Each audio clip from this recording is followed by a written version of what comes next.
बिस्मिल्लाहिर्रहमानिर्रहीम। मारा हनूद ने मुझे या के यहूद ने, डूबे हैं मेरे खून में अपनों के हाथ भी। इस्लाम को हमेशा अंदर से मार पड़ी है।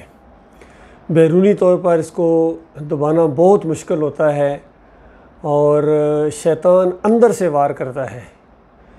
इस घर को आग लग गई घर के चिराग से। अपने थे जिनका काम था लीड करना, जिनका काम था रहनुमाई करना, वो रहज़न बन गए। वो बाढ़ जो खेती को खा जाए, वो मुहाफ़िज़ जो अपने घर को लूट ले, बताओ उस घर को कौन बचाएगा। वो मालिज और वो डॉक्टर जो अपने ही मरीज़ को जहर का इंजेक्शन दे के मार दे, उसको कौन बचाएगा। बचपन से मैं मस्जिद अल-अक़सा के बारे में सुनता आया हूँ। अभी 55 साल तकरीबन उम्र हो गई है और पूरी ज़िंदगी ये बात सुनते सुनते कि मस्जिद अक़सा को कौन आज़ाद कराएगा, वो सलाहुद्दीन अय्यूबी कहाँ से आएगा, वो मुजाहिद कहाँ से उठेंगे। इस अंदाज से बात सुनते सुनते तो उसको आज़ाद इन मुसलमानों ने क्या कराना है। अब तो मस्जिद अल हराम भी गया।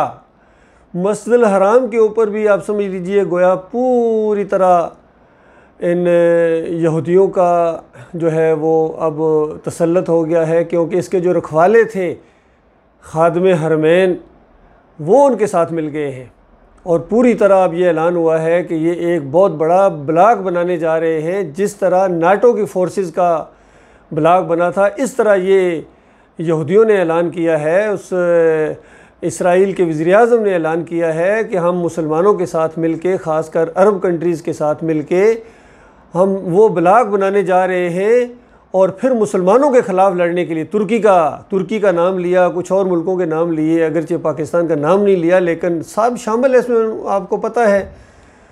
तो ये अरबों ने बहुत बड़ी इस्लाम के साथ गद्दारी की है। इस्लाम के वफ़ादार भी वो यहाँ से उठे थे, वो ईमान खालिस की दावत भी मक्का ही से उठी थी और फैले थे वो कुरान की वजह से, इस किताब की वजह से। इसी वजह से उमर बिन ख़त्ताब के बारे में आता है रज़ी अल्लाह तआला अन्हु कि उन्होंने इस किताब को एक खुतबे के अंदर लहरा के कहा कि लोगों सुन लो, अरबो ए कौम के लोगों, आज जो तुम्हें शान व शौकत है, पूरी दुनिया में तुम्हारा रोब और दबदबा है, कहीं किसी गलतफहमी में न पड़ जाना। मैंने सुना है अल्लाह के आखिरी रसूल मोहम्मद सल्लल्लाहु अलैहि वसल्लम से कि इन्नल्लाह यरफ़अु बिहाज़ल किताब अक़वामा व यज़अउ बिही आखरीन, कि अल्लाह ताला इस किताब के ज़रिए कौमों को रूज बख्शता है। जो इसको माने, इसके ऊपर अमल करें, इसके मुताबिक अपना अक़ीदा बनाएं, उनको अल्लाह ताला पस्तियों से उठाता है और बुलंदियों पर लेके जाता है। और जो इसको ना माने, वो अगर पहले बुलंदियों पर हैं तो उनको वहाँ जाके ज़िल्लत के गढ़ों के अंदर जाकर फेंकता है अल्लाह ताला। तो आप देखिए किस तरह नबी सल्लल्लाहु अलैहि वसल्लम की बातें बिल्कुल सच्चाई के साथ सामने आ रही हैं कि वो भेड़ बकरियां चराने वाले, वो गलाबान जो गिनती भी सही तरीके से नहीं गिन सकते थे, अगर किसी को साहब की चीज़ें बतानी हो तो इस तरह कहते थे इतने इतने और फिर इतने ले लो, इस तरीके से वो गिनती गिना करते थे। उनको अल्लाह ताला ने किस तरह दुनिया का इमाम बनाया इस किताब की वजह से। और गोया ज़ोर दे रहे थे उमर रज़ी अल्लाह ताला अन्हु, देखना इस किताब को ना छोड़ना। लेकिन जब आहिस्ता आहिस्ता इन्होंने इस किताब को छोड़ा तो उसके बाद आप देखिए किस तरह इनकी वो जो शान व शौकत थी वो बिल्कुल ख़त्म हो गई। और इससे पहले देखिए जो कोई बची कुची वो थोड़ी ममलकत थी, खिलाफत थी तुर्कों की, उसको ख़त्म करने के लिए इन अरबों ने ईसाइयों का अंदाज़ा लगाइए, इन अंग्रेज़ों का साथ दिया, इनके साथ मिल के वो उन अपने भाई मुसलमानों के साथ लड़े। और वो ज़रा गयूर किस्म के लोग थे, उन्होंने कहा भाई हम इस इलाके में जंग और कत्ल गारत नहीं चाहते हैं, ये हरम के इलाके हैं, यहाँ हम नहीं करना चाहते, लिहाजा तुम जाने और तुम्हारा काम जाने, हम छोड़ रहे हैं। वैसे भी कमज़ोर हो गए थे वो। तो उसके बाद आप देखिए पहले क्रिश्चियंस के साथ मिल के इन्होंने मुसलमानों के साथ गद्दारी की और अब यहूदियों के साथ मिल के ये गोया तैयारी कर रहे हैं तुर्की के ख़िलाफ़ लड़ने के लिए और पाकिस्तान के ख़िलाफ़ लड़ने के लिए। और इन्होंने अंदाज़ा लगाइए यूएई ने अपने त्यारे F-16 वहाँ भेजे हैं ग्रीस वालों के पास, ताकि तुर्क मुसलमानों को तुम जो है वो यानी मारो। अल्लाह जानता है, खून खोलता है और इन लोगों की दीनी गैरत किधर चली गई। और पूरी तरह हकीकत यह है कि मुशरिक बन गए हैं। यकीन कीजिए इनके अकीदे के अंदर ख़राबी है। ये इस्लाम के रखवाले या हरमैन के रखवाले नहीं हैं, ये खालस गुम्मत के रखवाले हैं, खालस अपनी बादशाहत के रखवाले हैं और ख़ालस अपने बादशाहत के रखवाले हैं। इनको अल्लाह के दीन से कोई गरज नहीं है। और जो कोई सज़ाएँ वगैरह ये नाफज होती थी, ये खालस अपनी बादशाहत को कायम रखने के लिए, अल्लाह की रज़ा के लिए नहीं। और ख़ास कर इनकी जो लेटेस्ट ये जो शहज़ादे हैं, शहज़ादे अगर ये अपने उस चुगे में फिर थोड़े बहुत वो लगते हैं, लेकिन जब इन चुगा उतार के खालस वो मॉडर्न और डिस्को ड्रेस पहनते हैं तो बिल्कुल एक जो जिस तरह स्ट्रीट बॉय होता है इस तरह इसकी तरबियत हुई है। वहाँ अमेरिका के अंदर पूरी तरह उस माहौल के अंदर रंगा हुआ। इसको क्या पता ईमान क्या होता है, अकीदा क्या होता है, रवायात क्या होती हैं, दीन इस्लाम की गैरत क्या होती है।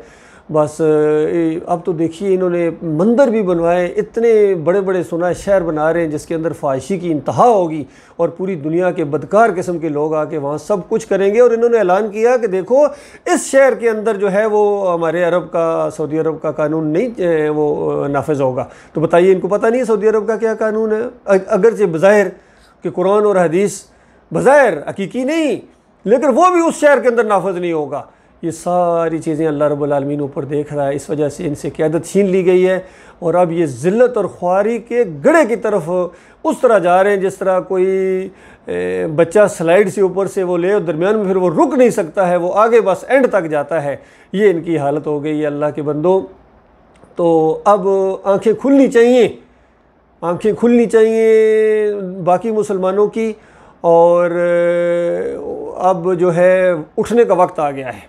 पूरी तरह ईमान का नाम लेकर उठो, तौहीद की दावत लेकर उठो। अल्लाह के बंदो, ख़ास कर मैं पाकिस्तानी मुसलमानों से मुखातब हूँ कि तुम्हारी फ़िरका बंदियाँ, तुम्हारी ये मसलक परस्तियाँ, ग्रोह बंदियाँ और ये ख़ास कर आपका जमहूरियत का निज़ाम, ये खालस काफराना और मुशरकाना निज़ाम है। अल्लाह के गज़ब को ललकारने वाला ये निज़ाम है। याद रखिए, अवाम की खुदाई है, इसके अंदर अल्लाह कोई नहीं है।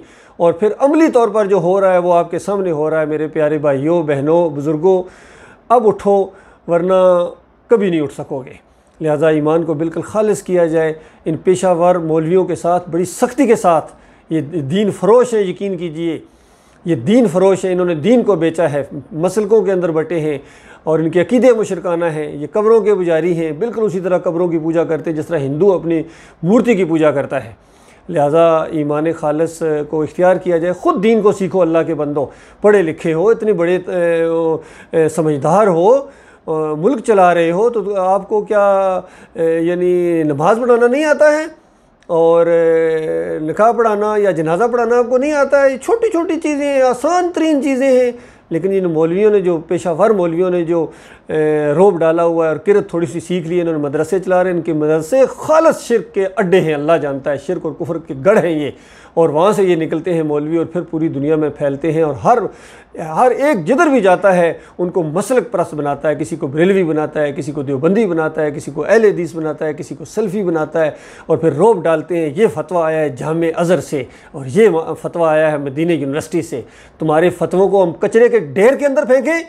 इस तरह तुम्हारी गैरत दीनी निकल गई है, तुम्हारा ईमान का जनाजा निकल गया है। तुम यहूदियों के एजेंट बन गए हो, उनके आलाकार बन गए हो और अब तुम दुनिया में मुसलमानों को लीड करो। तुम्हारे अंदर वो जुर्रत ही नहीं है, अब तुम्हें फेंक दिया गया है कचरे की ज़िल्लत के अंदर।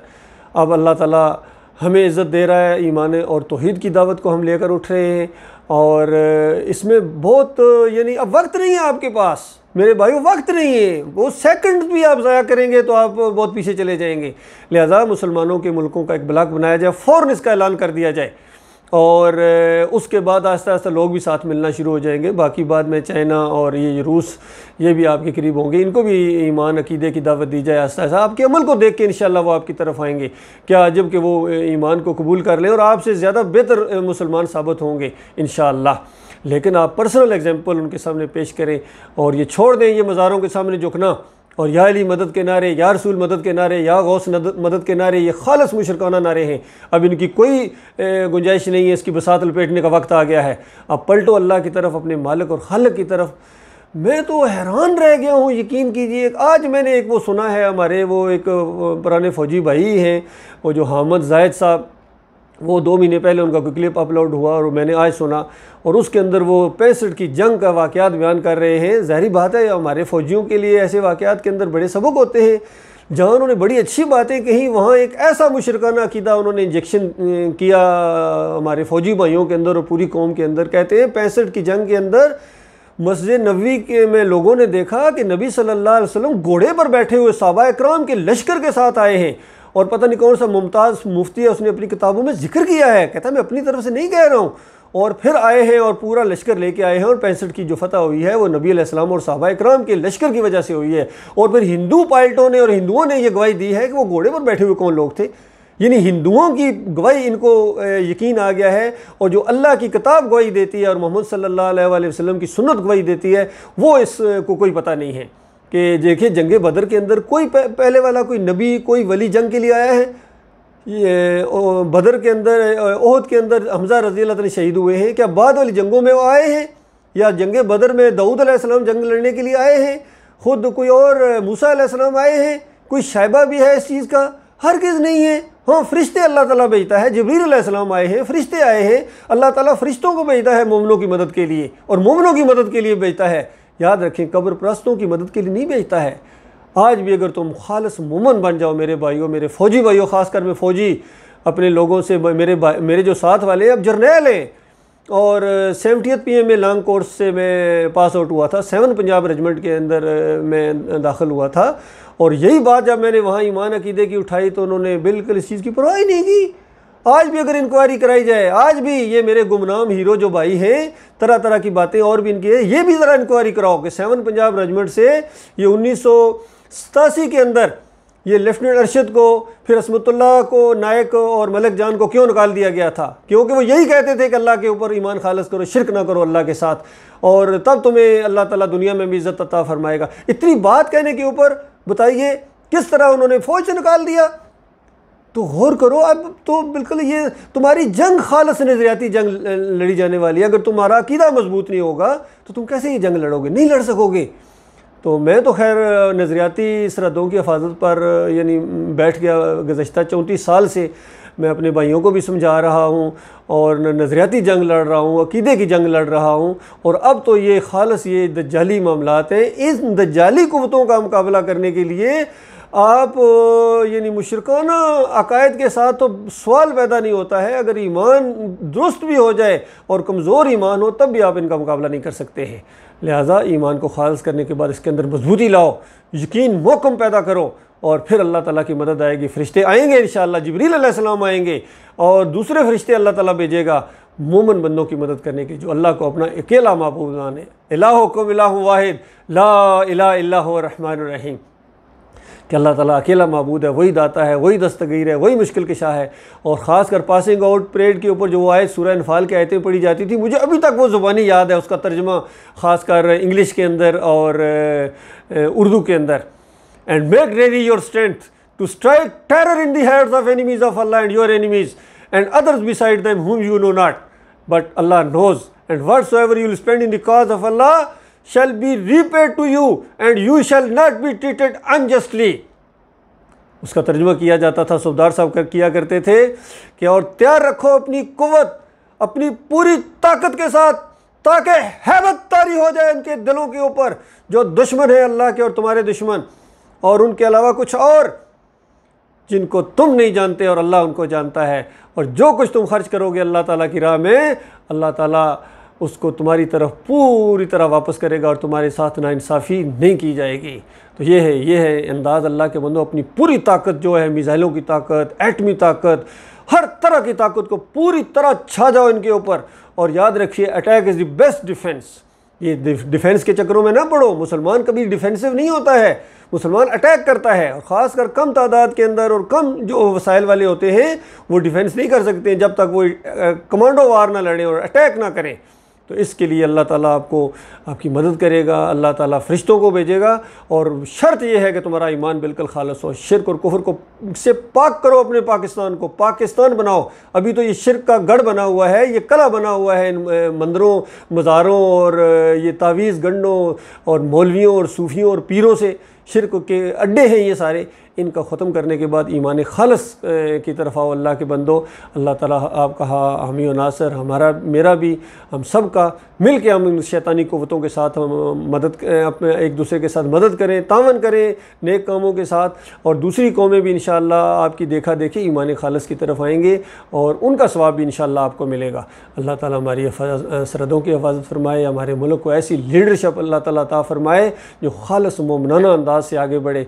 और दुआएं तो मांगते हैं कि या अल्लाह उमर बिन खत्ताब जैसा कोई भेज, उमर बिन खत्ताब जैसा कोई भेज, लेकिन जब उमर बिन खत्ताब जैसा कोई आ गया तुम सबसे पहले उसके दुश्मन बन जाओगे। अगर तुम कब्र परस्त हो, वो तो सबसे पहले आके मज़ार कराएंगे उमर बिन खत्ताब। अली रज़ी अल्लाह तआला जैसा अगर कोई आ गया तो नबी अलैहि सलाम ने तो अली रज़ी अल्लाह को भेजा था कि जाओ अली, जो कब्र जिसने सर उठाया हुआ उसको नीचे करो, हर तस्वीर को फाड़ दो, हर मूर्ति को तोड़ दो। वो तो ये करेंगे। तो बताइए अगर अली रज़ी अल्लाह जैसा आज कोई आ जाए तो सबसे ज़्यादा मुखालफत कौन करेंगे? अगर उमर बिन खत्ताब जैसा कोई आ जाए, अबू बकर सिद्दीक़ जैसा कोई आ जाए तो क्या करोगे? मुखालफत ही करोगे ना, क्योंकि इस मुशरकाना दीन के साथ तो आप मुखालफत करेंगे। लेकिन अगर आप मोमिन बन चुके हुए तो आप फिर ऐसे किरदार को आप वेलकम करेंगे, वो आपके ऐसे लोग आपकी लीडर अल्लाह ताला बनाएगा। अल्लाह ताला का तरीक़ाकार यही है, जब कौमें अल्लाह से डरती हैं अल्लाह ताला उनके अंदर से मुस्बत लीडरशिप पैदा करता है। आज सबसे बड़ा मसला हमारा उम्मत मुसलमान का ये है कहतर रजाल है, लीडरशिप नहीं है। अवाम के अंदर जोश है, बड़े बड़े नौजवान हैं, सब कुछ करना चाहते हैं, लेकिन उनकी पॉजिटिव लीडरशिप की जाए उनकी नेगेटिव लीडरशिप हो रही है। ये प्रॉब्लम हमारे अंदर। अल्लाह ताला इस कमी को, इस खामी को अल्लाह ताला दूर करे।